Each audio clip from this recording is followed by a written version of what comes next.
Order. Let's salute to the flag. Allegiance to the flag of the United States of America and to the republic for which it stands, one nation, under God, indivisible, with liberty and justice for all.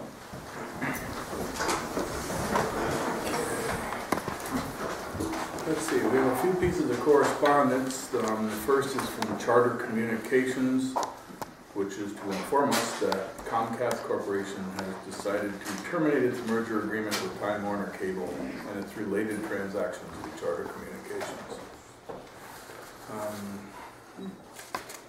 There was a letter from Randy Walker concerning the presentation we'll hear later this evening by Dr. James Storm concerning climate change. She was requesting that we adopt the resolution that Dr. Storm will present us to us. And there was a letter and a petition from Linda Ziskin and signed by approximately 15 to 20 people that asks the undersigned respectfully request that the town board take immediate action to correct a failure on the part of the Tri-Village Fire Company to adopt a state-ordered code of ethics for its officers, employees, and members. And that's the round of correspondence, which brings us to public comment section number 1, which is anyone's opportunity to speak on anything. Linda? Yeah, I wanted to ask about what was going on with the continuation of the public hearing for the hardship waiver for Adam Sloan. Well, that may or may not come back next month. We're not sure yet. How did, let's see, so was it the board's decision or Mr. Sloan's decision to? It was kind of an agreement to work on some things that happened last month, of course, and he agreed to take 2 months off for the take 2 months off for the hardship waiver request, which brings us to June. So it was like it was a joint decision? Mutual agreement. Mutual agreement. Yeah. So I'm just not clear on because I know you guys formed a committee. Right. To talk about his potential donation of tennis courts to Carlin Park, but I'm not sure how that impacts, what relationship that has to determining if he actually has a hardship or not. It really doesn't at the moment, and probably won't in June either, but for purposes of the discussion, Adam Sloan agreed to give us the time to not have to worry about that issue while we talked about the tennis courts and any other related things that came up. Okay, so then I have one more question. So, working out the details of putting the tennis courts at Carlin Park, and while he's still in a moratorium, should get a special permit waiver to base the rest of the, special permit to base the rest of the camp on his property. I don't know, doesn't it seem like kind of a conflict of interest to work out the details of something that may or may not happen because there is no guarantee that he's going to get the special use permit? It just sounds, I know this isn't the case, and I'm not saying that it is the case, but it has the appearance of being like you're trading the tennis courts for influence. Well, it may have that appearance. I don't think anybody I know for myself it has no effect on it. I don't know. I think the rest of the board can speak for itself, but as for me, I know right now we're working on tennis courts at the park. What happens after that is whatever happens after that. So there's no quid pro quo or any other sort of thing that goes. Has he said that if he doesn't get the special use permit, he will still give the tennis courts to the park? We haven't even gotten that far. I mean, we're in the midst of, I guess, I don't even know if you call them negotiations, but discussions about how all this might work. So my last question is, And what's the status of forming a new committee to discuss that? Well, I actually was going to talk about it or speak to that later, so I'll at least announce the new committee. So when that time comes, I'll do that. And you'll also speak to why the old committee was disbanded? Sure. Okay, thank you. Jim. Thanks, Jesse. I wanted to talk a little bit about the letter you described from the regarding the. Anyway, a group of neighbors recently emailed members of the town board concerns that the Tri-Village Fire Department doesn't have a code of ethics, which is state mandated. By not having one creates the kind of situation we have now, where the Tri-Village Fire Chief is living in a Miami real estate developer's compound after providing testimony for a zoning permit waiving state requirements for a safe fire access road to his proposed children's camp. He moved in after he provided the owner this testimony, which is an egregious conflict of interest. This has been reported to the Tri-Village President, David Ross, who so far has chosen to do nothing. What if, God forbid, some kind of emergency happened on this mountaintop camp and children were hurt or worse? Wouldn't this haunt you? Wouldn't this leave the town exposed to scandal and litigation far in excess of anything we've ever faced? This has nothing to do with the excellent service of our volunteer fire people. But the chief's conduct is certainly something that they couldn't be proud of. We're requesting the town use its influence to clean this up and to take action with the town zoning board that is presently basing permit approvals on this kind of suspect testimony. Thanks very much. Thanks, Jim. Anyone else? Okay, highway superintendent could not join us this evening. The report is available.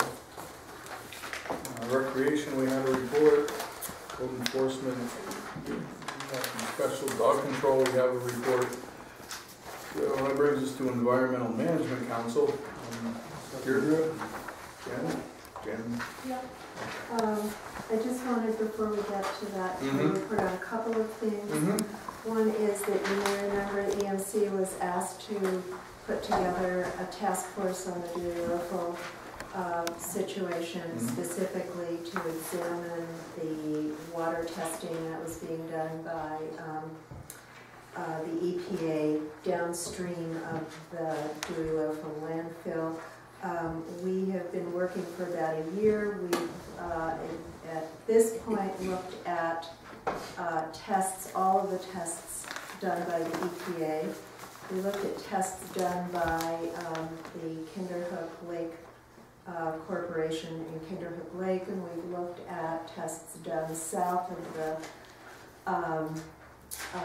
village of Kinderhook by a private landowner abutting the creek, and all of the testing has indicated that there is no presence of any of the classified chemicals that might be of concern coming from the landfill.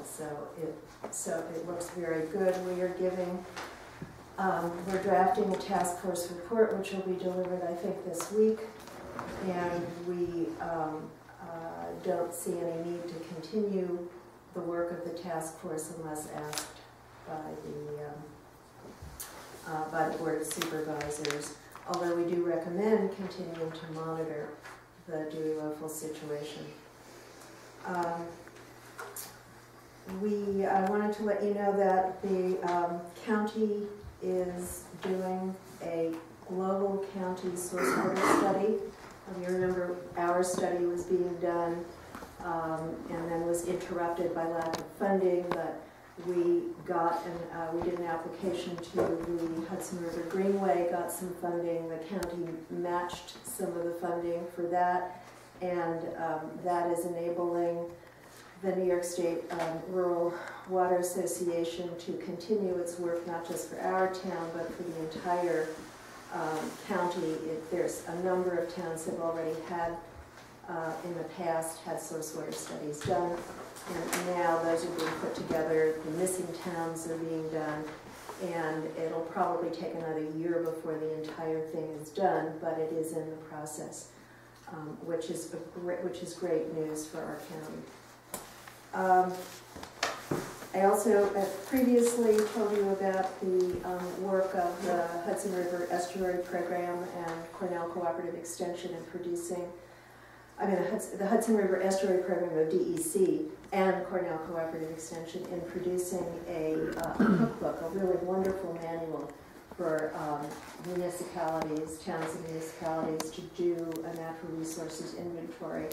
I presented you with a hard copy of it. It is now available online at the DEC website, and happily I mentioned it to some other people in the town, and there are I think 4 people now who are interested in pursuing doing a natural resources inventory using that template. So hopefully something good will come of that. And then lastly, a number of people brought to the Environmental Management Council a climate change resolution which has been passed by the village of Cooperstown in New York State, and asked that our towns consider these same things. And one of our local citizens, Jan Storm, is here to make that proposal to you. Thanks. So I actually have letters and a copy of the resolution for everybody. I'm not really sure what the proper protocol is, but there's a letter. This works, okay. I'll back up and get out of the way here. But thank you very much, and thank you, let me get back here, Deirdre. Thank you for letting me address the town board. Again, as Deirdre noted, my name is Jan Lee Storm. I'm a longtime resident of Chatham Center. I'll try to be pretty quick here. But I'm also an environmental biologist, a human health risk assessor, and an environmental health professional with about 40 years of experience. And I am very, very concerned about climate, and I want to make the case for our town board to consider the resolution and to pass it. So in the letter that you have, I'm really making 4 points. And the points are that I, as well as a lot of other members of our community, know that climate change is real, and it's largely caused by human activities, mostly burning fossil fuel. And that's consistent with 97% of climate scientists who, based on evidence, are convinced that that's the case. That's the first point. The second point is that the impact of the climate change is right here, right now. It's a threat to us right now. But it's going to be an even greater threat as it gets worse and as time goes on. And in the letter, I'm not going to go into it now, but all of us, I think, know of some of the impacts of climate change. We know that there's a greater frequency and intensity of extreme weather that's causing, injury, loss of property, loss of life even, costing municipalities like Chatham and our county and the state a lot of money. I think all of us know that the distribution and the number of disease, what they're called disease vectors, like ticks and mosquitoes, they're spreading and they're increasing in number. And because our climate's warmer and wetter, they're staying active longer. Springs are coming earlier, falls are coming later. There's more time for the ticks to be around. And by the way, with longer growing seasons, we also have more pollen, and that means more allergies. A lot of people are very sensitive to allergies, especially children with asthma. So we also get a lot of health effects like exacerbations of asthma. So that's the second point. First point, climate change is real, it's caused by that. Second point, it's a threat now, it's really happening now. But it's going to be a bigger threat to future generations. The third point is that we we need to take action now, and we can take action now, to protect ourselves now, adaptation, but also to prevent the worst from happening. And the fourth thing is, really good news, is that there are solutions. There are good solutions. If we move to clean energy, we can get positive impacts almost immediately in terms of health and in terms of protecting our environment. And then we get longer term. We build the economy, create jobs, and protect health. So that's kind of all in the letter. And then in the resolution, basically, we need to, the good news is that switching to a clean energy economy, again, will create jobs for us, but we need to build community, social, and political will to make that happen. And that's really the purpose of this resolution. We need to build and support kind of a community level, town level, municipality level, grassroots level effort to get change. So what the resolution does really is three things. The first thing is it has a whole list of citations and evidence documenting what I just told you, acknowledging from academic, government, nonprofit entities that climate change is real, it's here, we're causing it, and we need to do something about it. And then it simply asks us to do two things. It asks the town of Chatham to do two things. It asks us, the town, to urge the county, state, and federal governments to, 1, promote and encourage reduction of greenhouse gases from fossil fuels, 2, improve the efficiency of energy systems, and 3, develop and install renewable energy systems, all of which, by the way, is in the interest of the town and the budget. The second thing it asks us to do simply is to indicate our support that we're ready to work with anyone, any level of government, to achieve these goals. And as Deirdre said, there's already the town of Hillsdale has already passed this resolution, and the village of Cooperstown has as well. It's important to note that the resolution, there's no specific actions or expenditures that the resolution is asking the town to commit to. And in my view, though, what's most important is it simply sends a message to our town and our community that we want to have a discussion about climate change, that we want to talk about what we can do to address it. And I think if we do that, that's huge. That would be huge. And the final point I would make is that passing the resolution would also give visible support, very visible community support to our Congressman, Chris Gibson, who's actually made a name for himself by getting out in front of a lot of other Congress people of both parties and saying that climate change is real, it's a problem. In my district, I've had 3 500-year floods in the past several years, so I know it's real, we need to do something about it. And he has said to some of us, and he's been quoted in the newspaper as saying that with community support that passing this resolution would indicate, it makes his job easier to do that. So that's all I have. Thank you very much, and if you have any questions I have one. Yes. How many other times have you brought this proposal to this resolution? Well, Hillsdale, I don't really know. There are 6 or 7 other towns in Columbia County where it's, it's being considered. There are various citizens in those towns are proposing this, so it's in various stages. So it's not like a grassroots where you guys are organizing this and going from town to town. It's just, No. you just chose our town for yourself. Because we happen to live here. Okay, I understand. Yeah, we chose Chatham because we live here. Can't blame you there.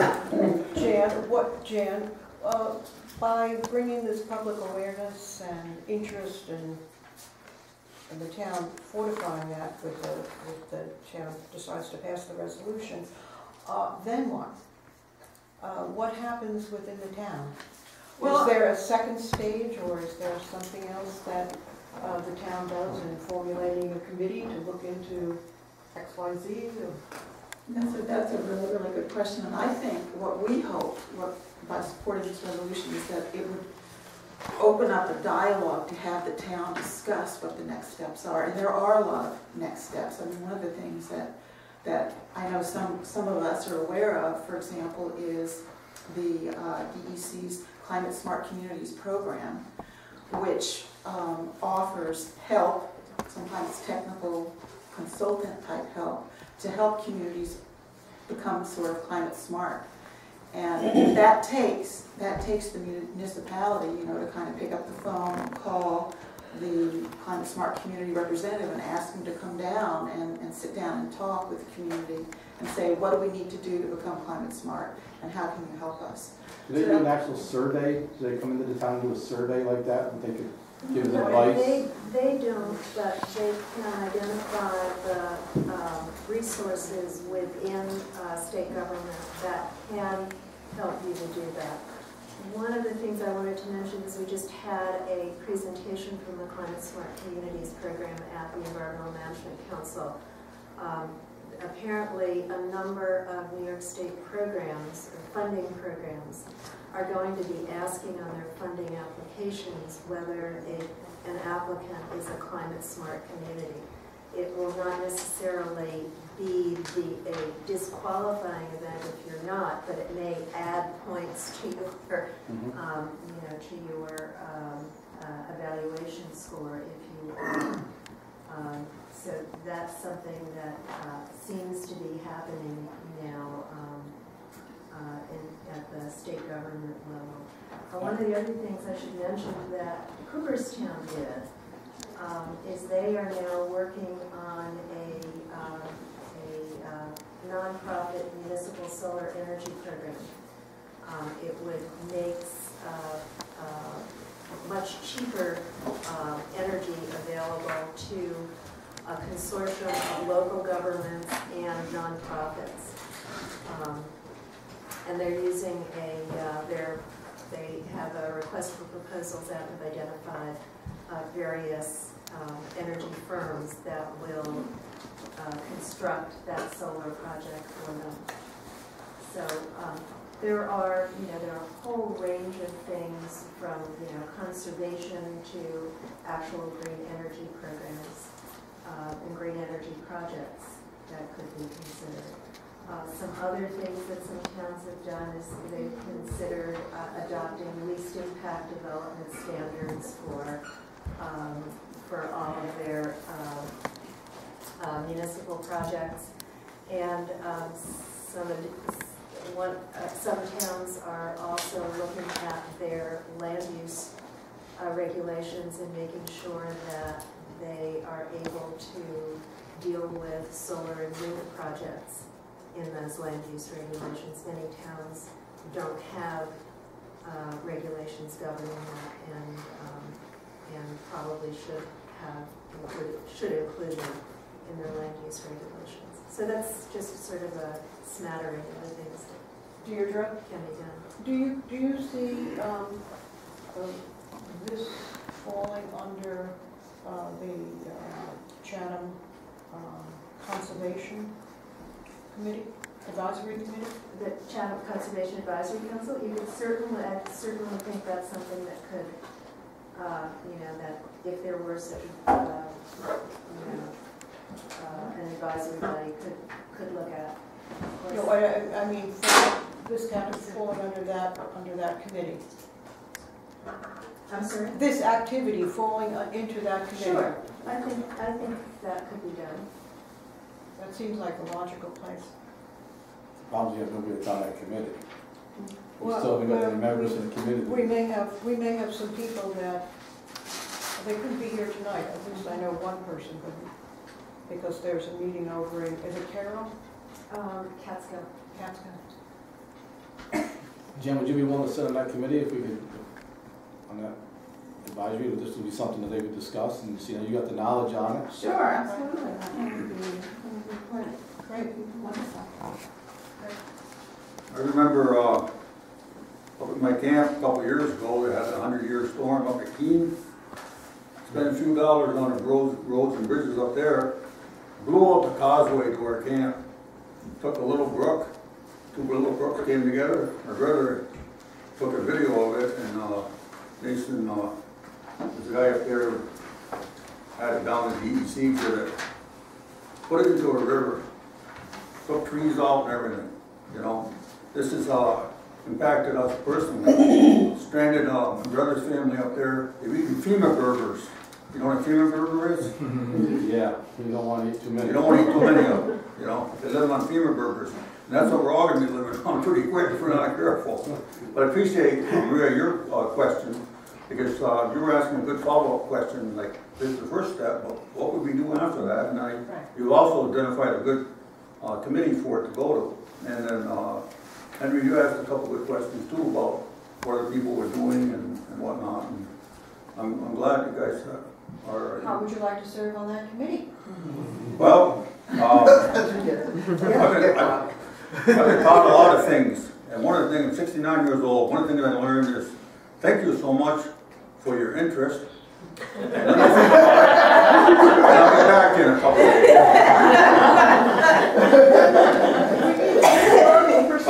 I was on the committee with these guys, and I resigned because I didn't have enough time. But, thank you. Honestly, I think the stage we're in here, because we have one person on our Conservation Advisory Council. I feel confident that we can handle this on our own, because if we wait for a CAC to be filled, it could be 2 more years. I know, at the same time, I agree with you, I just don't want to discourage anybody from being on that committee. No. If we can get it moving forward, I think that would make Deirdre happy also, if we could get that committee moving.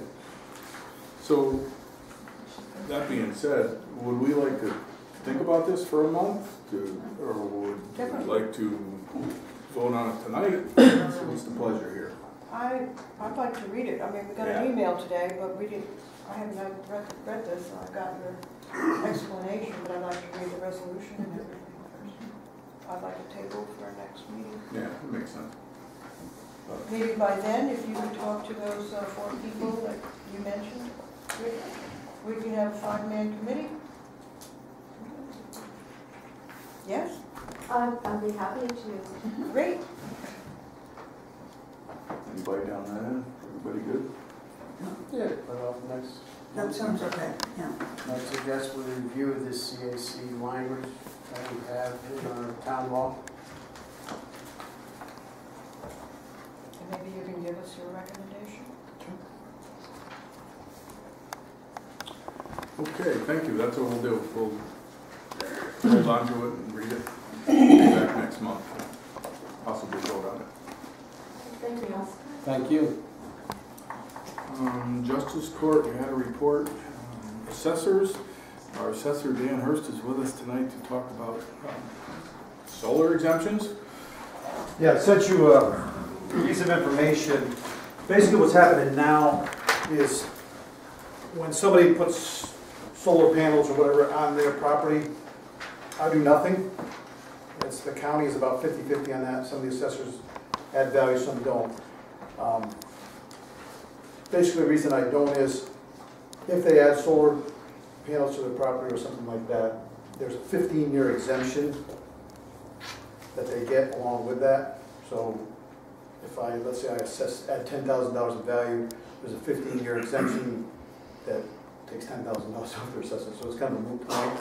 And at that point, after at this point, they haven't determined what the lifespan of those things is. They're still working on that. So right now, there's no change, and they don't need to apply for the exemption because there's no exemption needed. The county sent me information and said, hey, the town can have a local option where they can say there's no exemption available. It's really, if let's say the town adopted it, in order for it to impact me if I started at it, the school would also have to do it, the county would also have to do it. So there's really no benefit to doing that, because at this point we're not changing the assessment base on those things. Is that your recommendation? That's my recommendation, and at this point, there hasn't been a recommendation from the county, let's all assess it, let's not. Yeah, okay. And we're about 50-50. And I mean, for me, if I was working full-time, it would be different, but working part-time, it's really the paperwork involved, going through the exemption and on. I mean, right now we've got, I don't know how many, 500, 600 exemptions you go through every year. Anyways, to add that is another list.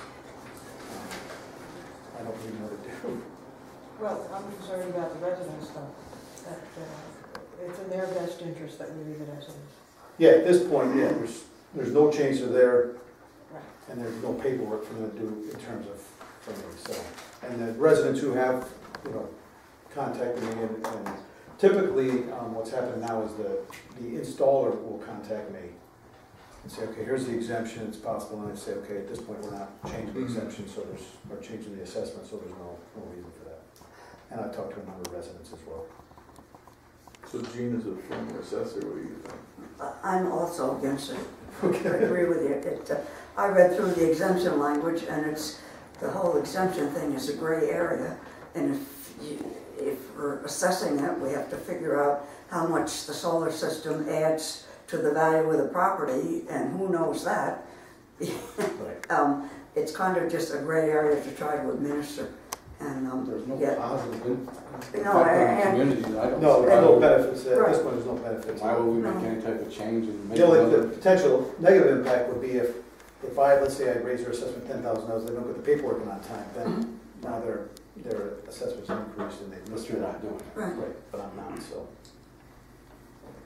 Thank you for coming tonight. I just have to, the only question I get is when I look through the information that was sent, there's an awful lot of municipalities that are granted the exemption. Columbia County has none. All the other counties have some, and it's, you know, so why are they doing it? I mean, why are they opting out? Well, yeah. Yeah, there's like 3 pages of Yeah. towns that are, there's none at this point in Columbia County. And I'm not sure, I have to talk to those assessors if they've said, okay, if the town opts out, that still doesn't change anything because the school also has to make that decision and the Right. county itself has to make that decision. So, doesn't eliminate any work for the assessor. It actually makes more work because they gotta figure, okay, who's got it, who doesn't, who's opted out, who hasn't. So at this point, I don't recommend making any changes in what we're doing. And also, a point of information, grievance day is Tuesday, 2 to 5, 7 to 9. Typically, that's fairly lightly attended. I've had some people come in, not that many. You know, there will be some people come in, but we'll see what happens. Is that on our website? Is it on? Yeah, all that information's out there. It's been in the paper. It's. Thanks a lot. Thank you. Zoning Implementation Committee.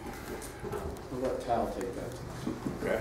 The committee is still working on doing some of the mapping. We're doing a lot of work as far as what the future zones will look like. Beyond that, we're also working on the standards for the individual special use permits.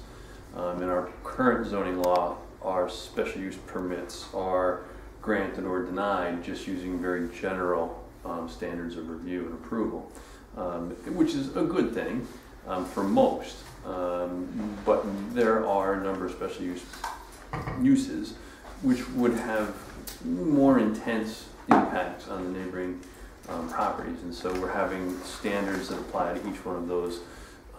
Not all of them, but those special uses that we think would have a more intense or greater impact on the surrounding properties. So we're working on that as well.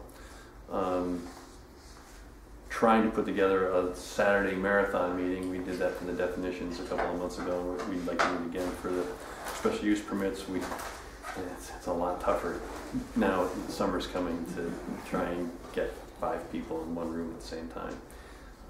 But we're working on it. That's all I really have for the implementation committee. But there's just another item too that I'd like to talk about real quickly, and that is the request from the ZBA.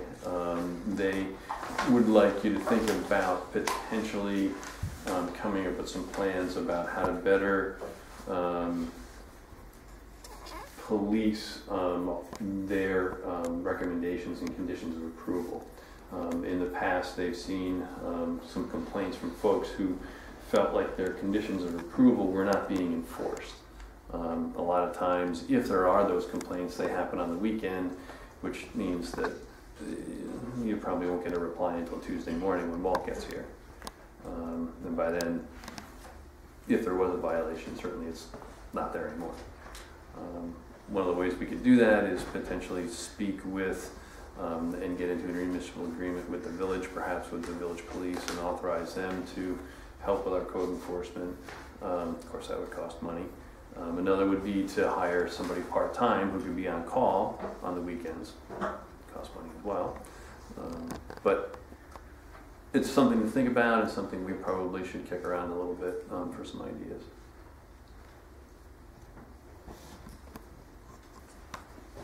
Good. That's it. Alrighty. Thank you. The county business end, the one thing I really have to say is to thank our county controller for helping us with the quote-unquote government efficiency plan, which we'll get to in a minute. Some more on it, because that may sound.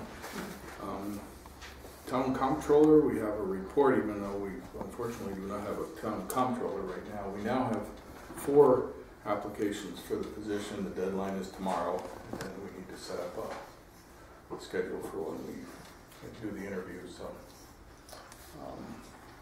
I was going to suggest perhaps our workshop meeting night. Yes. You want to shoot for that? I mean, we could actually do it earlier. We just have to notice it. That's 2 weeks away. Yeah. Yeah. I would say for the sake of the interviews, we probably could start at 5:30. What's that date, Jesse? That is the 4th. I can't get her till 6. Okay, so start at 6.